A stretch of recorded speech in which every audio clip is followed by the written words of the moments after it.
Oh yeah. Oh Benny, he wants to listen to her heart all right. You betcha, that's all he cares about. He's checking on his old boinger. You betcha, he's probably taking some Dr. Lance Boyle's Amazing Weenie Genie. Yes, I haven't had him as a sponsor for a long time. If you guys want to check him out, they're much better than Viagra, I think, anyway. The Amazing Weenie Genie. You betcha.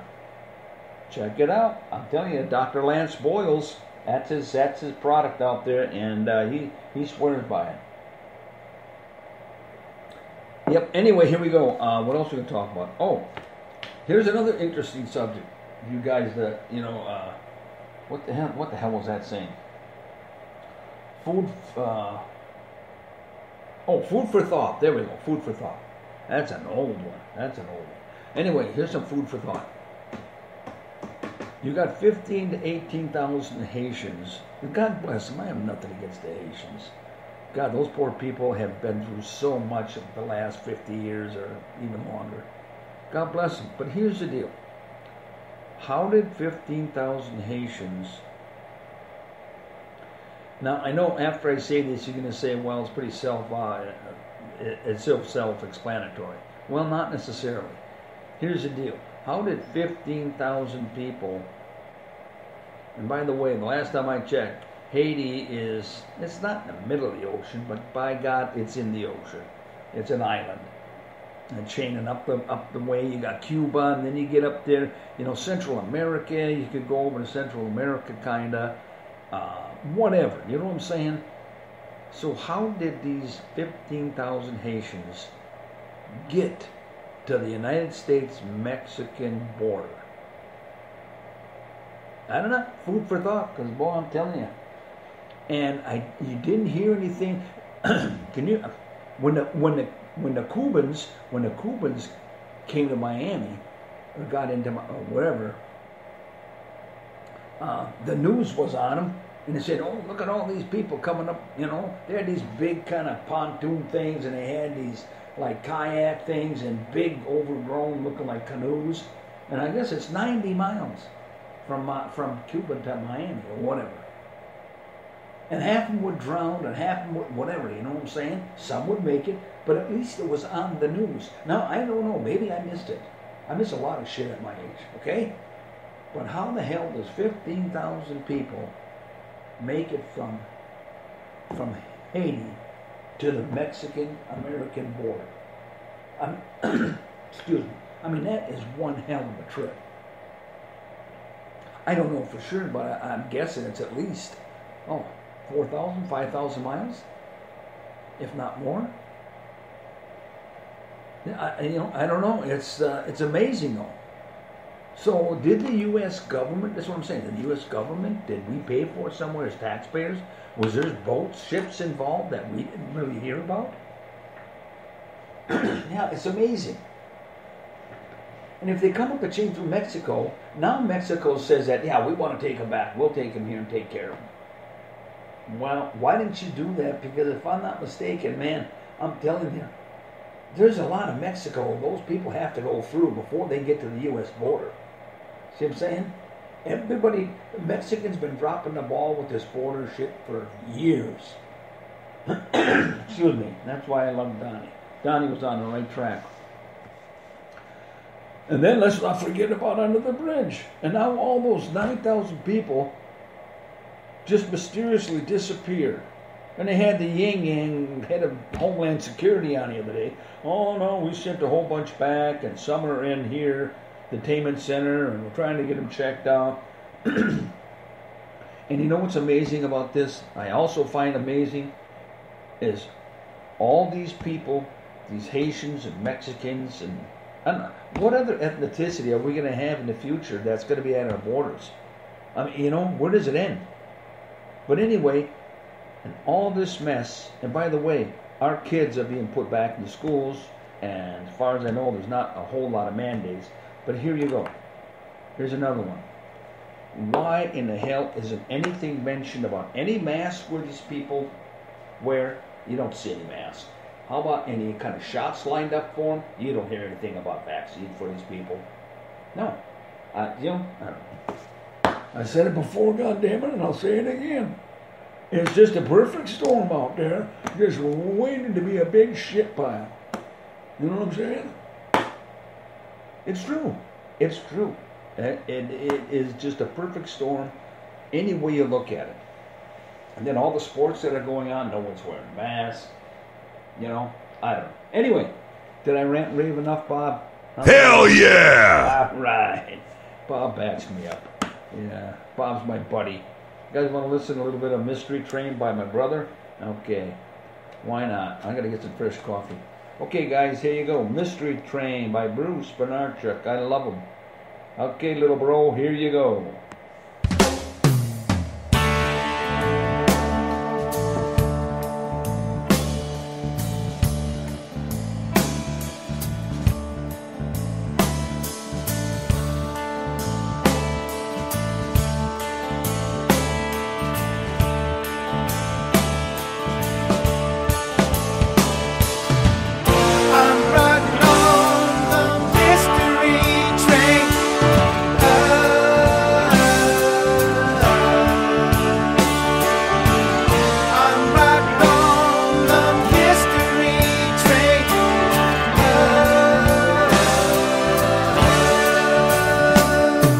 Searching all over, sometimes blind, to find some new tracks on a new railroad line.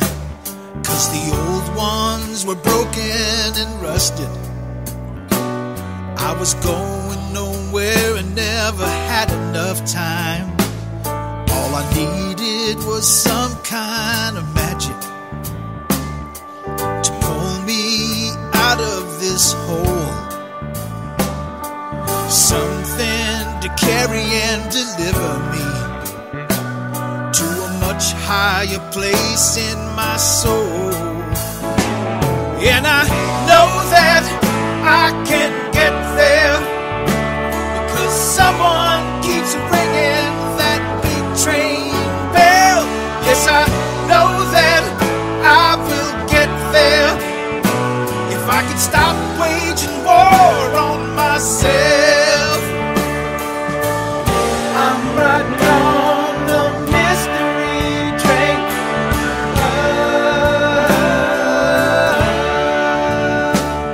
I've been going through a lot of big changes, and where I'll end up, I just can't say. But I do know what I've gained has been instilled by great pain, and thousands of moments turned gray.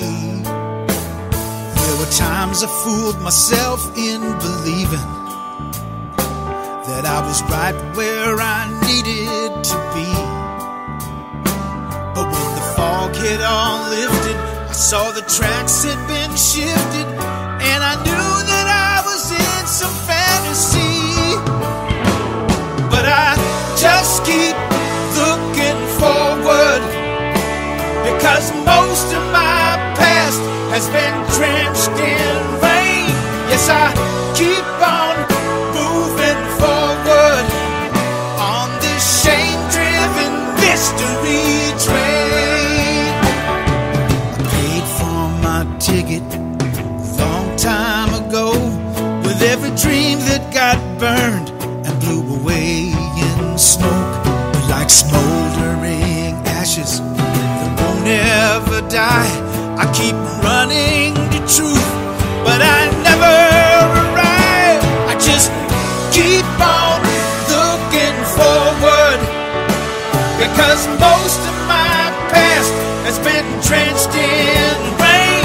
Yes, I keep on pushing forward on this shame-driven mystery train. Yes, I keep on looking forward, because most of my past has been drenched in rain. Yes, I keep on pushing forward on this shame-driven mystery train.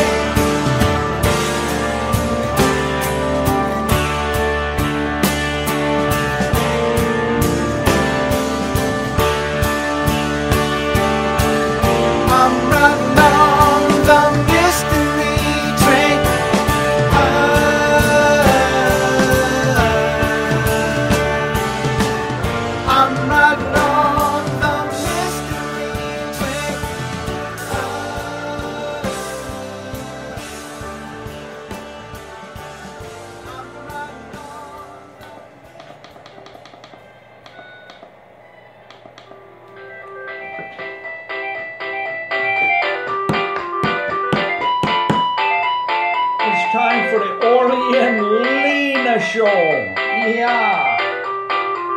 Come on out, you guys. Oh, man. Look at that moves on those two old funks. Yeah. Man.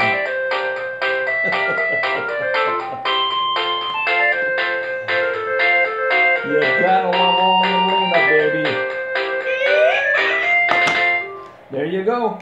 Ole and Lena, they know how to get it done, do they not? You're not going to hear that on any of the podcasts out there. No. You most certainly won't. I put this podcast programming together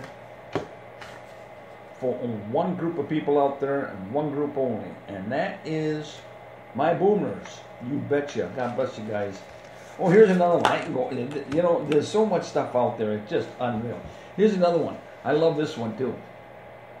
How they packed like 400 or 500 people into a C-17. Now, if you don't know what a C-17 is, it's a military transport jet is what it is. A little smaller than a C-5, but nonetheless, they packed 400 to 500 people into these jets. Remember when they were exiting, trying to get the hell out of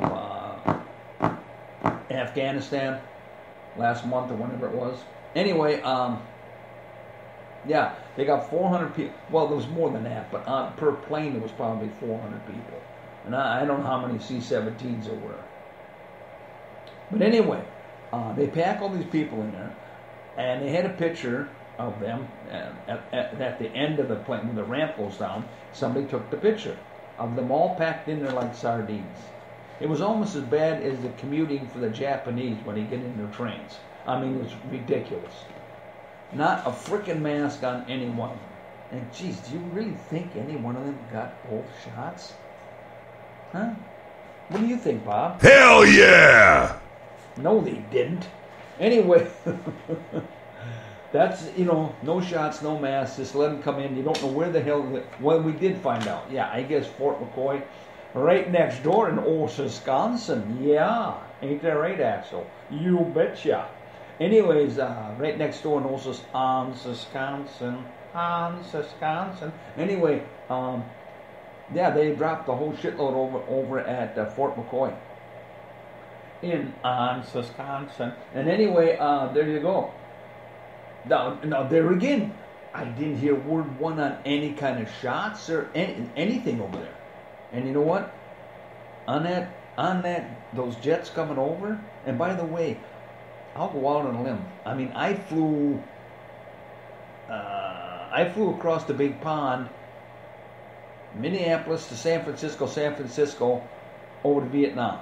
And all that distance there, at least close to 10,000 miles, if not more. Okay? But here's the deal. It's that far, at least, if not more, than from Kabul, probably, to the United States, and then from there they obviously took another flight, probably, I don't know for sure, to Wisconsin.